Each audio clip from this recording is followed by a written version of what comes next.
Muy buenos días, amados hermanos y hermanas. Nuevamente está con ustedes el hermano Alexander Castellanos, siempre desde la Iglesia de Cristo en Ciudad Merliot, República de El Salvador. Estamos estudiando los días del Señor, el libro de Éxodo.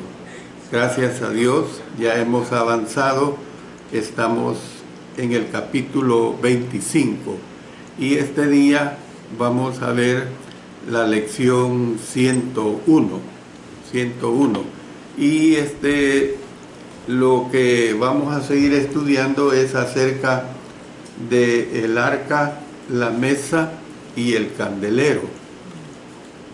Quiero decirles que de aquí en adelante yo para cada domingo, cada día del Señor, les estaré dejando una tarea, y la tarea será de que les voy a asignar los capítulos que hay que leer del libro de Éxodo durante la semana. Y la razón es porque habla de aspectos que conciernen a la construcción, a los utensilios, y entonces cuando recibamos la enseñanza, pues nosotros ya vamos a estar familiarizados.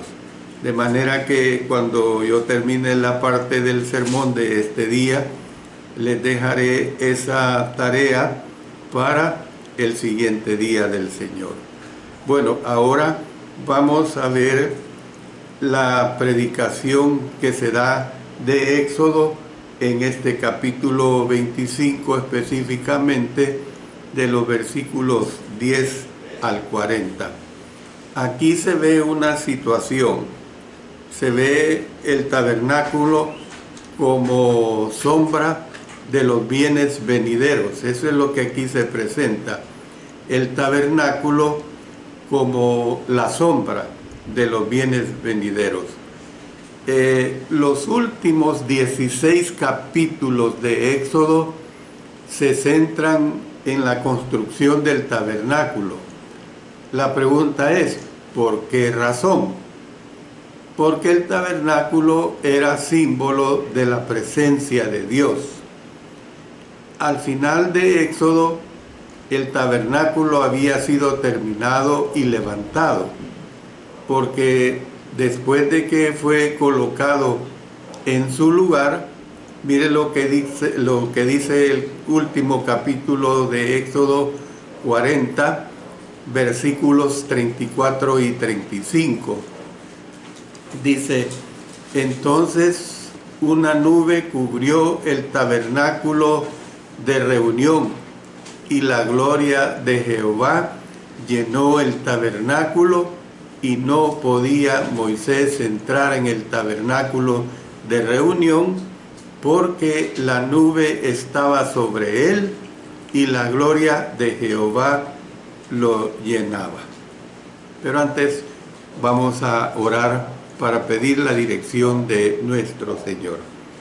Padre Santo, nuevamente te damos agradecimiento por este primer día de la semana en que nos volvemos a reunir, y parte de la adoración es el estudio de tu palabra. Gracias por esta bendición, que siempre lo hagamos y que cada enseñanza nos ayude en nuestra condición espiritual. En el nombre de nuestro Señor Jesucristo. Amén. Amén. Bueno, fíjese bien que dice que la gloria de Jehová llenó el tabernáculo. Entonces, ¿qué es lo que vemos? Éxodo trata de cómo este pueblo fue esclavo en Egipto y cómo es que se convirtió en un pueblo en medio del cual moraría Dios. Por importante que sea la construcción del tabernáculo en su propio contexto, también es importante en términos de su significado para los cristianos neotestamentarios.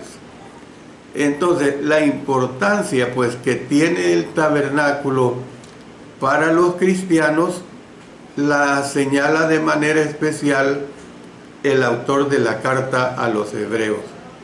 Mire, este autor dijo que la ley, óigase bien, que la ley mosaica pues, era la sombra de los bienes venideros, no la imagen misma de las cosas. Esto lo dice Hebreos 10:1. Bueno, señaló Hebreos también, hermanos, señala pues numerosas comparaciones específicas entre el tabernáculo y la iglesia, e infirió que podían hacerse otras comparaciones. Por ejemplo, vayamos a Hebreos 9, versos 1 al 5. Ahí usted va a ver una diversidad de comparaciones de enseñanzas, pues dice: ahora bien, aún el primer pacto tenía ordenanzas de culto y un santuario terrenal. Fíjese bien, un santuario terrenal. Porque el tabernáculo estaba dispuesto así. En la primera parte, llamada el lugar santo, estaban el candelero, la mesa y los panes de la proposición.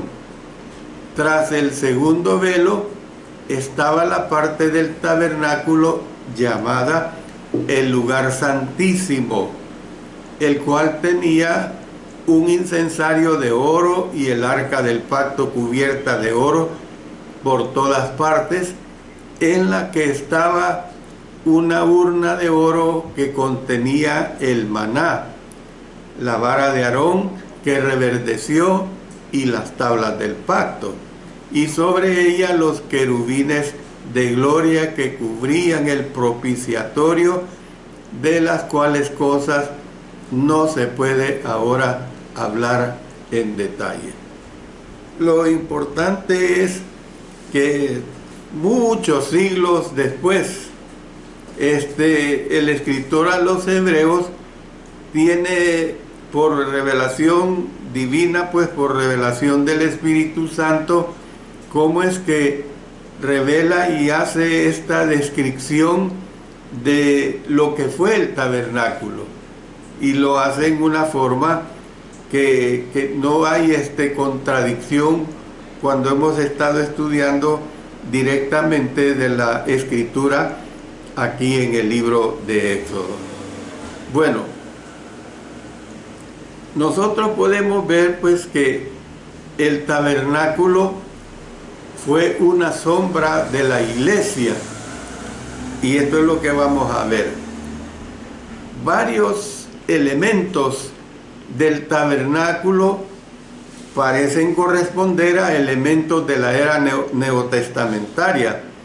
Por ejemplo, nada más como una ilustración, después yo les aclaro, la mesa del pan de la proposición podría decir que era o es similar a la mesa del Señor. El candelero es como decir la palabra de Dios. El altar del incienso es como la oración. El lavado en la fuente es como el bautismo. El lugar santo es como la iglesia. Y luego el lugar santísimo es como decir el cielo. Pero yo le aclaro esto. Sin embargo, es importante en cierto sentido que evitemos ser dogmáticos diciendo esto representa aquello o lo otro. ¿Por qué? Porque en vista de que el Nuevo Testamento no hace tales comparaciones de manera específica, nada más podemos hacer comparaciones, pero no decirlo con plena seguridad: esto así fue, esto se dio así. La mesa de la proposición, de los panes de la proposición, representa o es similar a la mesa del Señor. No podemos llegar a una conclusión definitiva al respecto. Sin embargo, en el Nuevo Testamento se mencionan algunas similitudes entre el tabernáculo y la era cristiana. Eso sí lo podemos nosotros ver claramente. El libro de Hebreos compara a Jesucristo con el sumo sacerdote de la era antiguo testamentaria y compara el sacrificio que Jesús hizo de sí mismo con los sacrificios ofrecidos durante el antiguo pacto. Entonces, el Nuevo Testamento nos enseña que como cristianos que somos, todos somos sacerdotes. Esto es bien claro y lo dice en varias cartas. Entonces, como sacerdotes que somos, nosotros ofrecemos sacrificios. Miren lo que nos dice el apóstol Pablo en Romanos 12, 1 y 2. Así que, hermanos, os ruego por las misericordias de Dios que presentéis vuestros cuerpos en sacrificio vivo, santo, agradable a Dios, que es vuestro culto racional. No os conforméis a este siglo, sino transformaos por medio de la renovación de vuestro entendimiento, para que comprobéis cuál sea la buena voluntad de Dios, agradable y perfecta. Ustedes pueden ver que son situaciones diferentes en relación de cómo ellos se santificaban en los tiempos de la existencia del tabernáculo. Es decir, se nos justifica que comparemos el tabernáculo con la iglesia, en que el tabernáculo era el lugar donde Dios se encontraba con el pueblo. ¿Cuál pueblo? El pueblo judío. Pues hay que ser específicos en esto. El tabernáculo simbolizaba la presencia de Dios. Estaba ahí.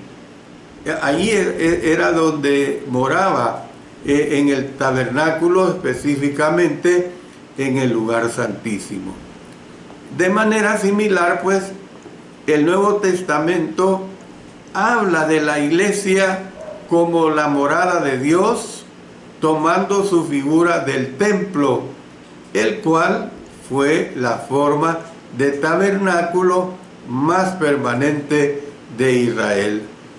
Lo que podemos ver, pues, que durante el Nuevo Pacto los cristianos son el templo de Dios. Mire qué gran diferencia. Dice en 1 Corintios 3:16, ¿no sabéis que sois templo de Dios y que el Espíritu de Dios mora en vosotros? Es decir, es claro, pues, que Él mora en nosotros. Es totalmente clara esta situación. Bueno, pero pasemos a ver otro aspecto importante. Es una ilustración de verdades posteriores. ¿Por qué digo que es ilustración de verdades posteriores? Bueno, las similitudes entre el tabernáculo y la iglesia hacen posible que usemos la construcción del tabernáculo para ilustrar lo que se requiere para erigir hoy la iglesia. Pero yo le aclaro, no el edificio de la iglesia, porque esa no es la iglesia. La iglesia somos nosotros. Entonces, ¿cómo es que se construyó el tabernáculo? Bueno, veamos al menos 3 puntos importantes.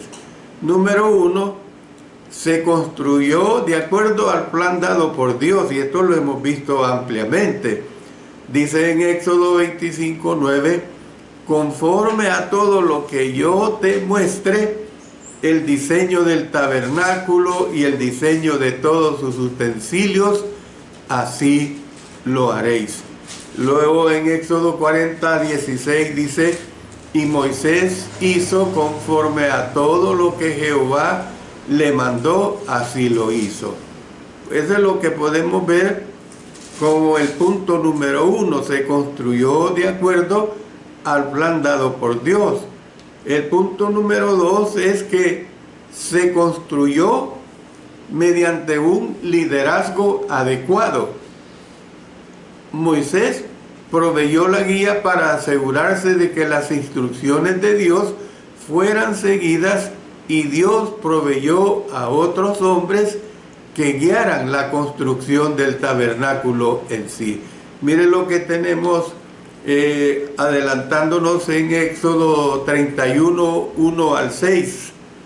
Habló Jehová a Moisés diciendo: mira, yo he llamado por nombre a Bezaleel, hijo de Uri, hijo de Ur, de la tribu de Judá, y lo he llenado del Espíritu de Dios, en sabiduría y en inteligencia, en ciencia y en todo arte, para inventar, hay que ponerle cuidado a esta palabra, para inventar diseños, pero guiado por el Espíritu Santo, ¿verdad?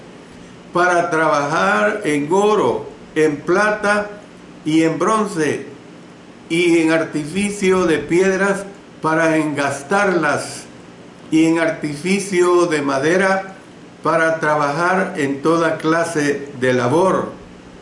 Y he aquí que yo he puesto con él a Aholiab, hijo de Ahisamat, de la tribu de Dan, y he puesto sabiduría en el ánimo de todo sabio de corazón, para que hagan todo lo que te he mandado. Bueno, Éxodo 35, versos 30 hasta el 35, vuelve a decir casi lo mismo, porque miren lo que dice: y dijo Moisés a los hijos de Israel: mirad, Jehová ha nombrado a Bezaleel, hijo de Uri, hijo de Ur, de la tribu de Judá, y lo vuelve a recalcar, y lo ha llenado del Espíritu de Dios, en sabiduría, en inteligencia, en ciencia y en todo arte, para proyectar diseños, para trabajar en oro, en plata y en bronce, y en la talla de piedras de engaste, y en obra de madera, para trabajar. Miren qué interesante lo que dice acá: en toda labor ingeniosa. ¿Ve? Es una manera de decir, pues, que no hacían trabajo como quien dice a la carrera, no hacían trabajo como quien dice para salir del compromiso, sino que Dios se encargó de darles estos dones, pero también fueron hombres que no fueron reacios pues a esta situación. Bueno, número 3, se construyó con la ayuda de donaciones generosas de toda la congregación, y esto también ya lo hemos estudiado. Aquí en el Éxodo 35, 4 en adelante, y varios versículos más, dice: y habló Moisés a toda la congregación de los hijos de Israel, diciendo: esto es lo que Jehová ha mandado: tomad de entre vosotros ofrenda para Jehová, todo generoso de corazón la traerá a Jehová, oro, plata, bronce, azul, púrpura, carmesí, lino fino, pelo de cabras, pieles de carneros teñidas de rojo, pieles de tejones, madera de acacia. Y miren lo que dice el verso 22: vinieron así hombres como mujeres, todos los voluntarios de corazón, y trajeron cadenas y zarcillos, anillos y brazaletes, toda clase de joyas de oro, y todos presentaban ofrenda de oro a Jehová. Pero lo interesante es que fue tanto aquellos donativos que estos donativos tuvieron que pararse, Dice el versículo 29, de los hijos de Israel, así hombres como mujeres, todos los que tuvieron corazón voluntario para traer para toda la obra que Jehová había mandado por medio de Moisés, que hicieron, trajeron ofrenda voluntaria a Jehová. Y luego en el verso 5 del capítulo 36 dice, el pueblo trae mucho más de lo que se necesita para la obra que Jehová ha mandado que se haga. Entonces Moisés mandó pregonar por el campamento diciendo, ningún hombre ni mujer haga más para la ofrenda del santuario. Entonces, ¿qué es lo que vemos pues? Que en lugar de tener que rogarle a la congregación dar más, como normalmente sucede a menudo hoy en los trabajos para la iglesia, los dirigentes tuvieron en ese entonces que rogarle al pueblo que no dieran más. Imagínense qué cosa, rogar al pueblo que no dieran más. Entonces, en conclusión, ¿qué es lo que podemos decir de esta situación que se dio acá? Es imprescindible, pues, que nosotros le agradezcamos a Dios la oportunidad, pues, que tenemos de gozar de su presencia hoy. ¿Por qué digo esto? Porque nosotros como cristianos debemos agradecerle por proveernos a Jesús como nuestro sacrificio y como nuestro sumo sacerdote, y por la oportunidad que Él nos ha dado para acercarnos a Él como sacerdotes y ofrecerle sacrificios con gozo. Entonces, tales bendiciones son posibles únicamente en el momento y en el lugar en los que la casa de Dios ha sido establecida. La iglesia puede ser levantada en cualquier lugar, hermanos y hermanas, si seguimos las instrucciones de Dios, si usamos un buen liderazgo y si cooperamos juntos, especialmente dando con liberalidad de aquello con lo que Dios nos ha bendecido. Y uno puede decir que como que fuera solamente dinero. No, ya sea dinero, ya sea tiempo, ya sea talentos, como hemos visto en el caso de los talentos que dio a estos hombres para elaborar todo lo que se les especificó. Con el fin de nosotros podemos proceder pues así, de esa forma, para la edificación del cuerpo del Señor. Esa es la realidad que nosotros podemos presentar acá. Yo voy a quedarme acá porque voy a dejar la segunda parte de esta enseñanza que tenemos para seguir corroborando estas lecciones de vida que nos presenta este capítulo 25, por supuesto tomando como base esta construcción y todos los detalles que se dieron para la construcción del tabernáculo. Fue algo maravilloso. Yo les adelanto, el día siguiente del Señor vamos a ver una lección que realmente es muy edificante en relación a todo lo que se dio en esta construcción, los detalles que se presentan pues para esta construcción. Gracias a cada uno de ustedes pues por escuchar palabra de Dios, y que esta palabra nos ayude pues a ser mejores hijos e hijas de Dios. Oremos.